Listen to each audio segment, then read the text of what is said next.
What's going on, my children? It's the Arsenio Hall of expat relocation, teaching you how to live. Just trust me, I'm living better than you are. Anyway, we got the homie here. He's a longtime friend of mine. He's lived in China for a very, very, very long time.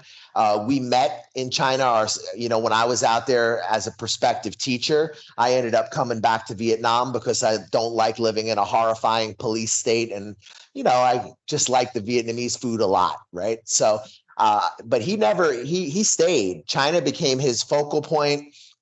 He's very, very well versed in the country. He speaks Chinese. He's well connected with all kinds of things around immigration, around the teaching English business. He's got a wealth of knowledge. He knows what's going on the ground in China right now. So I'm really excited. We're going to talk to him tonight. We're going to find out exactly what's going on in China.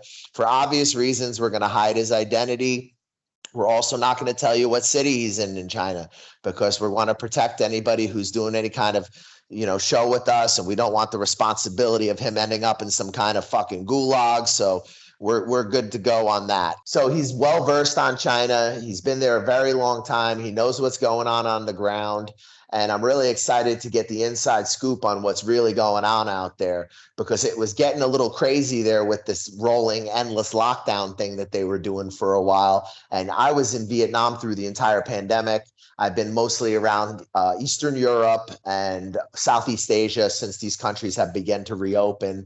And I'm based at the moment in Cambodia myself. So I'm in the region, but I'm not in China. I'm not in the belly of the beast. But my business partner here is, and he's going to give you the real inside scoop. He's also going to tell you some of the pros and cons about China in 2023. And I'm just going to let him take it from there. What's the first thing that we should talk about? I'd say let's start talking about, how long did you live in China? Oh man, I originally came to China. The very first time was in 2010. I came in and out of the country total. Uh, I don't know. I would say if you add everything up, it might be 5, 6 years, something like that. It's kind of hard to say, come in for a year and then head back. And I haven't been in the same place, that's for sure. I kind of went around the country some. And you speak Chinese, right?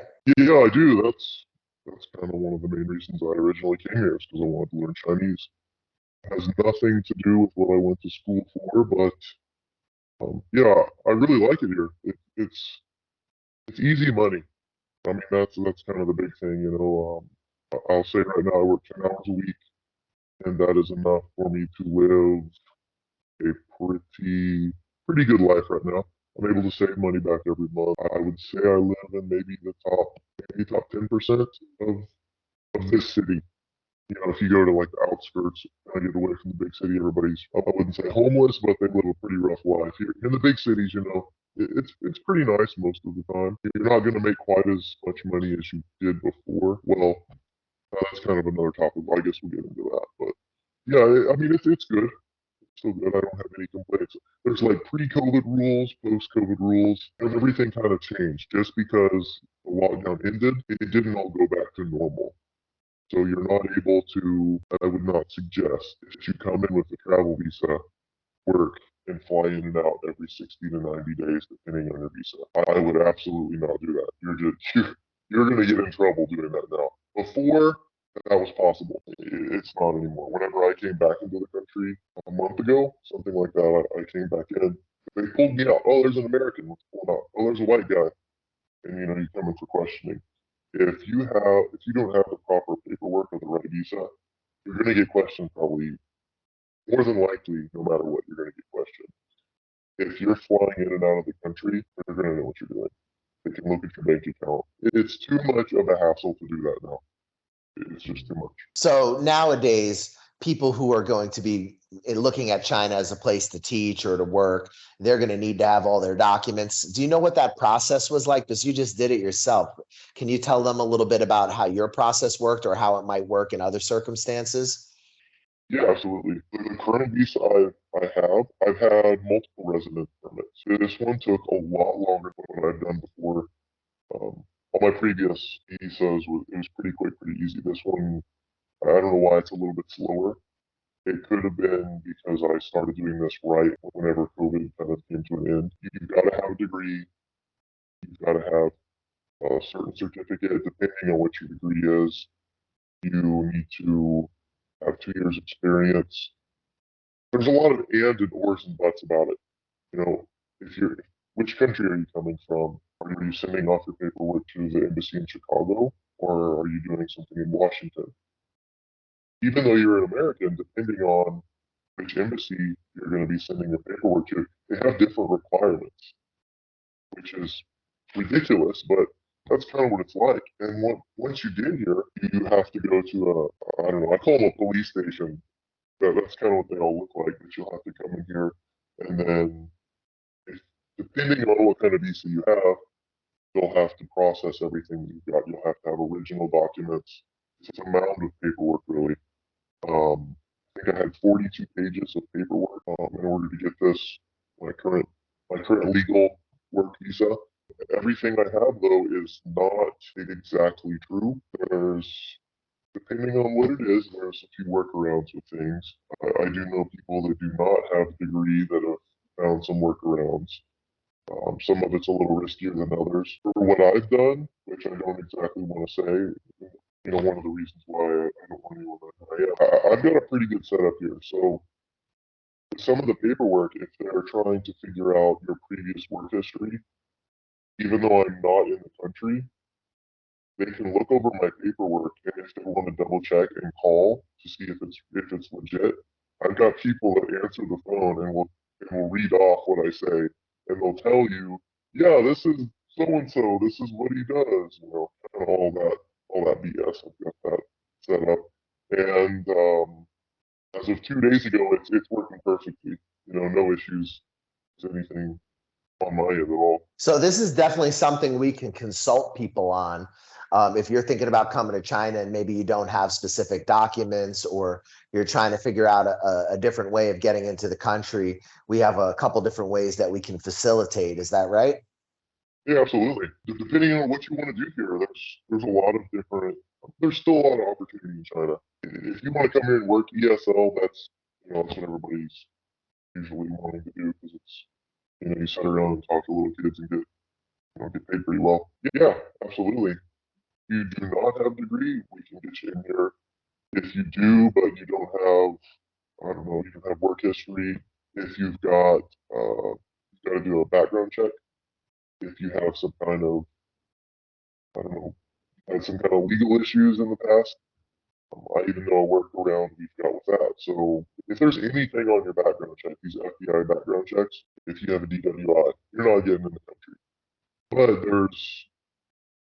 unless you're a murderer or you've done something really bad, yeah, we've got workarounds for all kinds of little things like that. And honestly, I've never done anything with someone that has murdered somebody or had, hard time. But I will be able to tell you if we've got a workaround for it or not. It might take me a couple weeks, but yeah, absolutely. Well, I think we're good.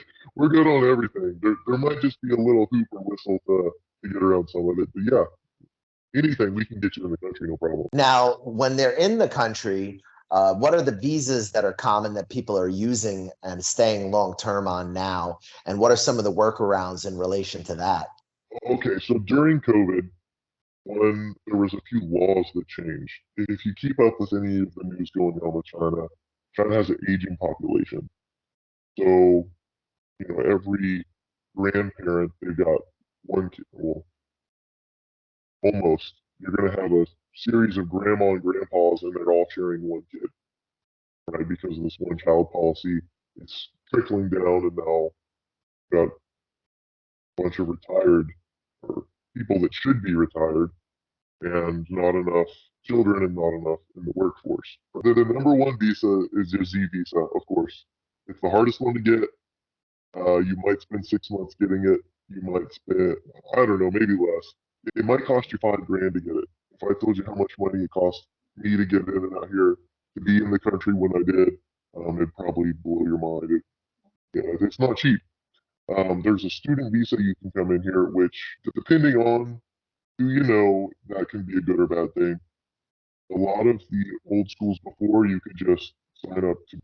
go to some university somewhere, and then you can come and work. That's not going to work out anymore. If you don't show up for class, they'll come looking for you, right? They may not come looking for you, but when you go to the airport, they're going to be there asking you questions. Z visa is the best. You can get a Z visa. Absolutely the way to go. That's what I was mentioning with the background check or a few other things like that. We can help you with get the right paperwork to get the Z visa. Everything you have for the Z visa, there's a list. You got your FBI check, your degree, your history, your work history. It's kind of a pain in the butt because depending on what city you're going to in China and what city you're coming out of in the US, or if you're not coming out of the US, they'll have different requirements. But each one of these you have to send off to the embassy to be notarized and then send back to you, and then you get all the paperwork together. You send all this paperwork to China. If you're going to work at a school, they will organize this and send you another piece of paper that says this is going to the city and the school. So you've got two things that have been notarized. So you're going to have to send this to the state. It's going to have to be possibly sent off to the capital to have some kind of official seal on it, then sent to the Chinese embassy, then sent back to you. Then either a copy would be fine, sent to the school you're going to work at in China. Then they send you something. Then you take all the originals, send it to the embassy again, and then they'll get the visa on it for you. Every time you send one of these papers to the embassy, you have to pay money. And you can see how that adds up really fast. Sure, sure. And then whenever you get to China, make sure you don't lose one because after you land, you've got 30 days. And within this 30 days, you have to have all the originals.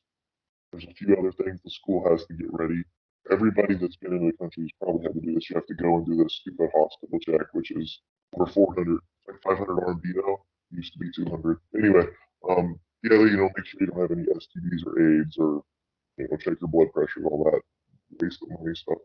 But you've got to take all this and you've got to have your visa and all the originals bunched up together and given to them, and then they will give you a residence permit.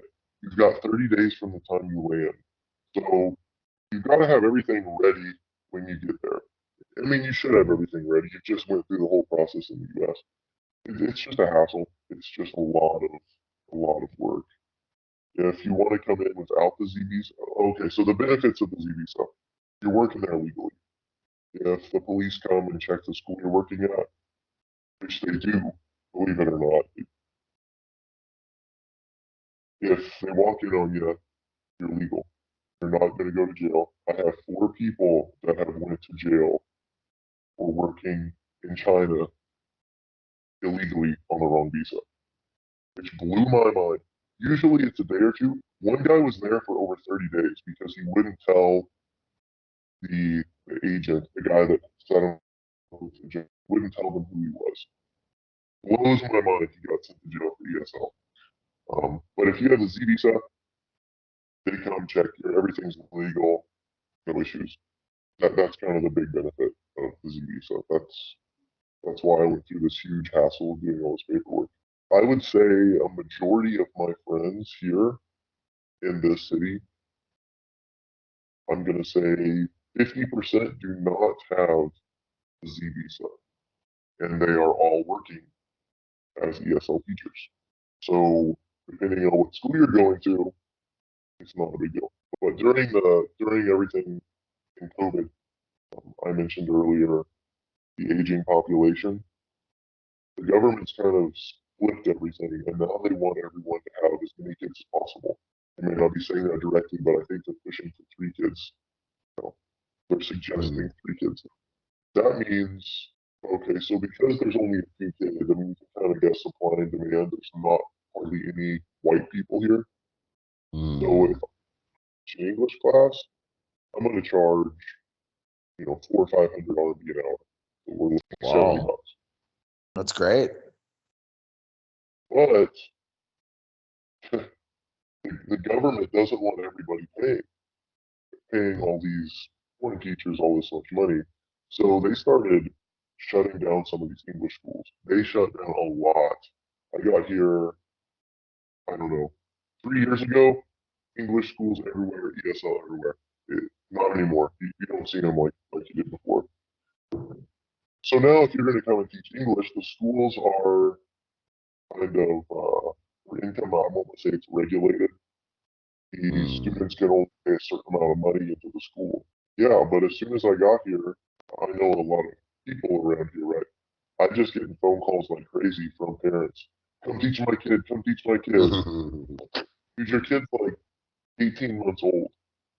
You can't even talk yet. Give you 400 RMB. Just come here.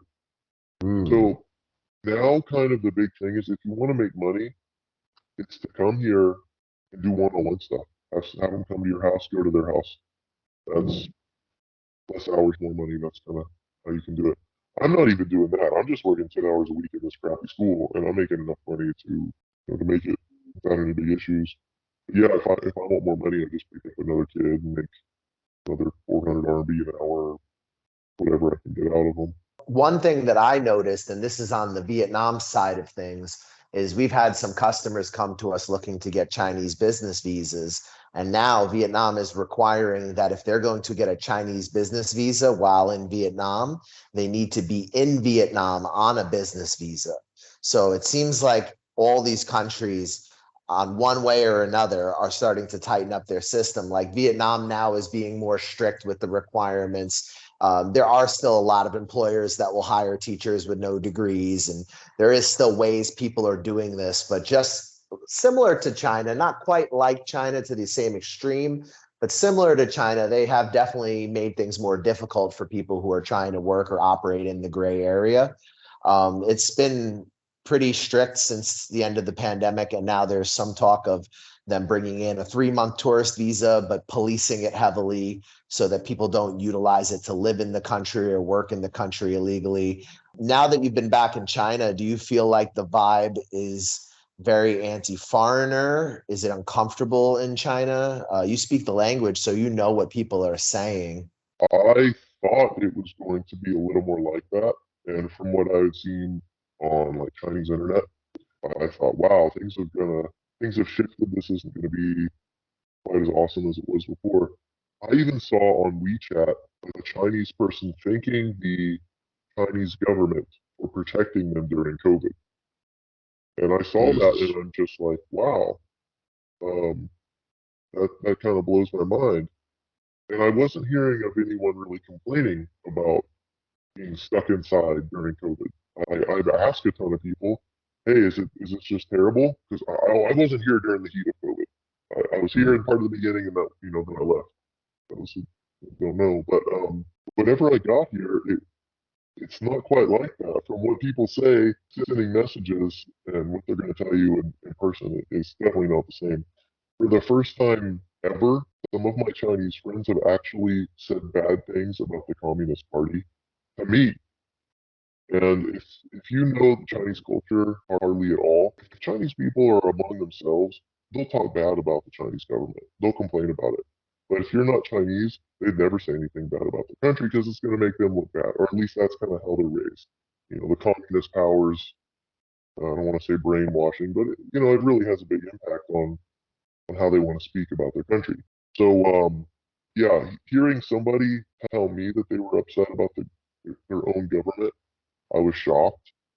Last night, a different Chinese person that he's not very old, like a college student, had mentioned some bad things about the government, just talking, oh wow, our government's bad. Hearing a kid say that in Chinese in China just kind of blows my mind. After he told me that, I actually told him some kind of joke about President Xi, and he laughed and thought it was funny. Wow, I can't believe that. So yeah, people are still super nice to Americans. The Whenever I went in a store, this is the only negative thing. Someone saw me and put a mask on. So this is 2023, and there was an older person that did that. There are a few more people with masks, but People have kind of said screw COVID. That I think they were kind of sick of all that. That happens here, man. Even now, I still see people pull their mask up sometimes. When I was in the Philippines, I got really pissed off because, like, the second I walked into a store, this fucking girl, like, dead eyed stared at me and then pulled her mask up, freaking out. And I was just like, fuck this. I'm not buying a coffee from you, but yeah, I mean, it's still Southeast Asia is also a little bit nutty when it comes to that. But a lot of people here don't give a fuck and have moved on. In China, would you say that that's a similar vibe? But what happened to me was almost the same situation. So I walked by, it was in a market. I think this place sold fish or something. And I heard somebody say, "Hey, look, there's a foreigner." They say that all the time. And I turned around and saw them, and then they're putting masks on. I was like, okay, I get the point now. I walk by it every day now. I look right at them. I don't buy anything from them. Get it. No, it's not bad. People are not blaming America on anything. The people are still cool. There's, I've always thought China's an awesome country. The people are cool. Yeah, there's good and bad, but people are still cool. They haven't changed any. The government may be a little more strict. The government's leader is, well, I don't want to say driving the country into the ground, but yeah, he pretty much is. So is the messaging from the government that this is the evil foreign Western plague? After COVID ended, the entire COVID thing is done. Nobody trusts it. It went from all out, you cannot come inside until, was it January? I think it was January 1st, maybe January 2nd. Boom, everything's open.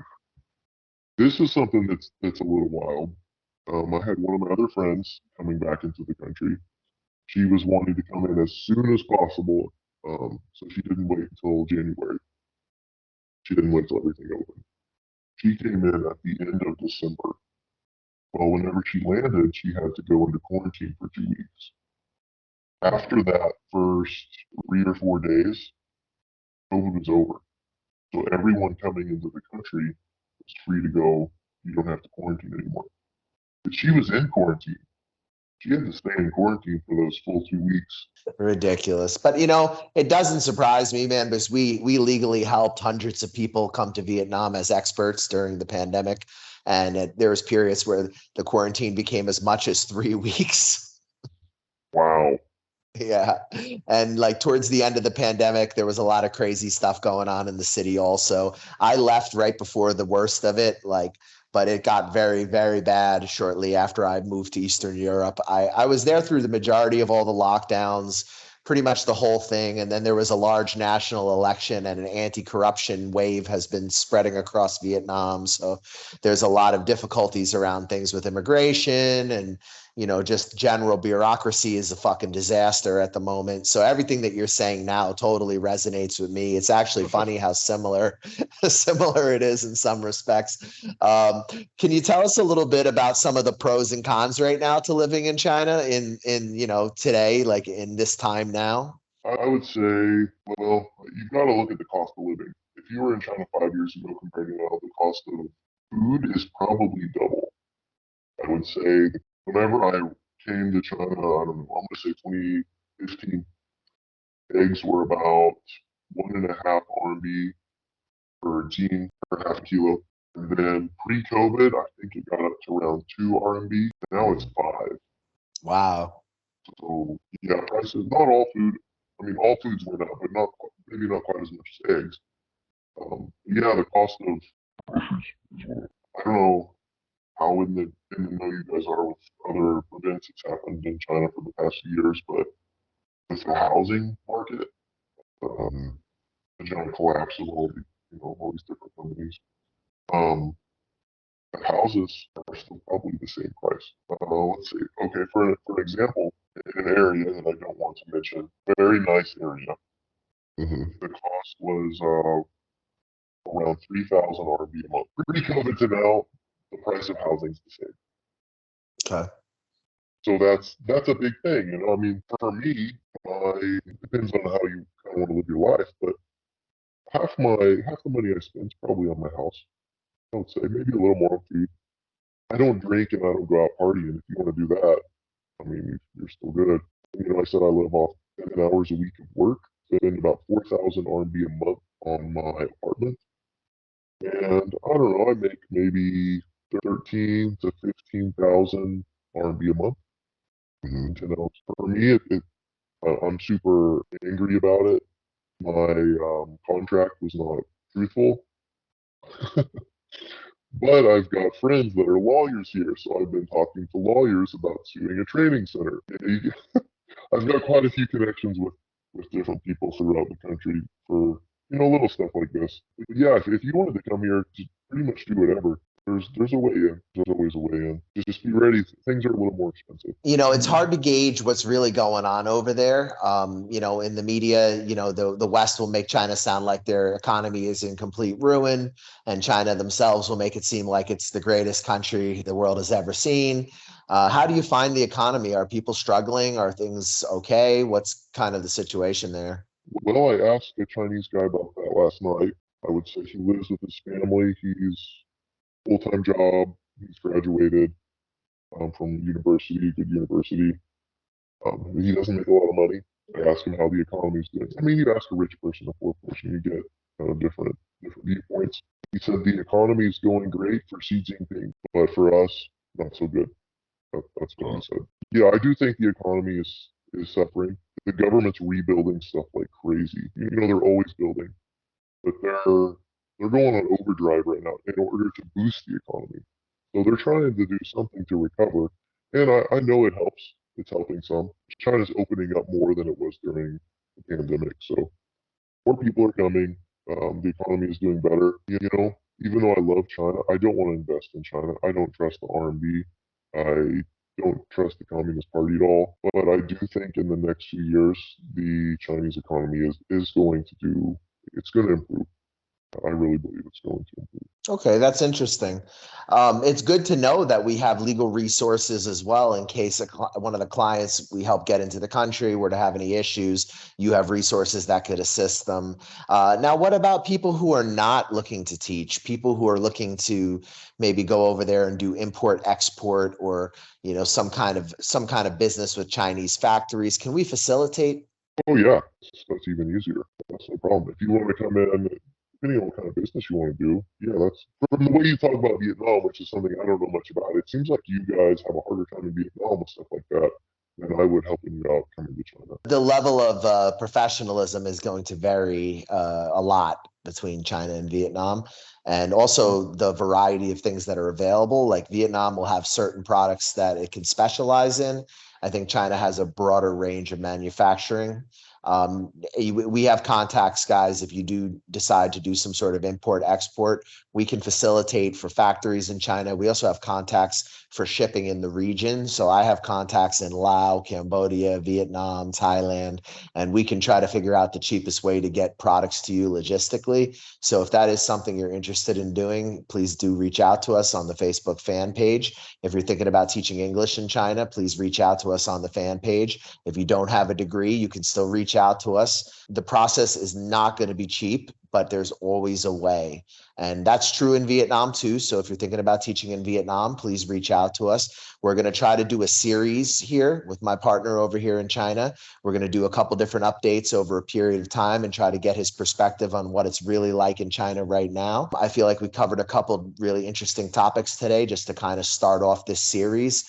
And I wanted to just let him leave it with some final thoughts about the situation in China right now and whether or not, this is the place to be for 2023. Can you give us some of your thoughts? Yeah, sure. If you're planning to come here and do some ESL work, kind of like what you would have done in 2019, make some easy money and head back, maybe you're going to come and be a student, just travel, work for a few months. That China might not be the place for you anymore. If you do want to come here and just work 6 months, a year, actually follow through with some type of contract, it's still a good place. I mean, country's not falling to pieces. It's still a good place to come and make easy money, and I mean, I'm enjoying myself. And, in the U.S., I was making six figures in the U.S. when I came back here, so that's definitely saying something. All right. Well, thank you so much for taking the time to talk to us tonight.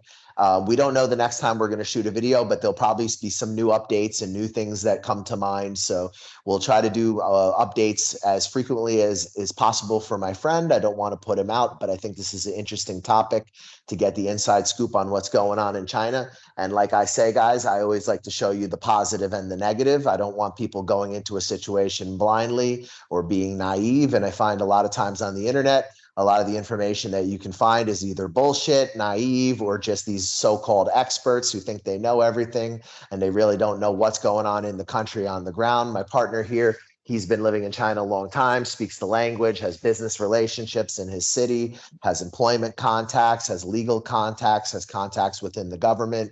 So if you're thinking about coming to China, please reach out to us. We have a consulting service. We can help you get jobs. We can help you with import export. We can help you with a number of different types of visas. We can facilitate almost anything that you would need to do within China. And I also additionally have contacts in other cities as well. So please do not be shy about reaching out to us. We can be a resource to you. Thank you for watching. If you enjoyed this type of content, please smash the like button. YouTube hates me, like really, really hates me. I don't know if it's because I curse or maybe I've said the word COVID once, but for some reason they want to never show my shit to anybody. So you guys liking it, sharing it, and supporting me the way you have has been fantastic. And I've built my customer basis completely through customer recommendations. So thank you so much for that, guys. If you are considering working with us and you want to see some credentials, please check out the fan page. We have reviews, probably about 50 reviews. It's just a small family business. We don't have thousands. We also can provide group messages with previous customers who can be our reference. So you can see that our references are actually real people. And even though I drive them crazy asking, all of them still do it for me. So that says something about the relationship with our previous clients. We always try to do the best we can by people and be frank, give you the honest situation on the ground. Thank you for watching. Subscribe and share. And please ring the bell so you can see more content, because these fuckers at YouTube will probably keep on subscribing me and not showing you the videos. Stay in school, brush your teeth.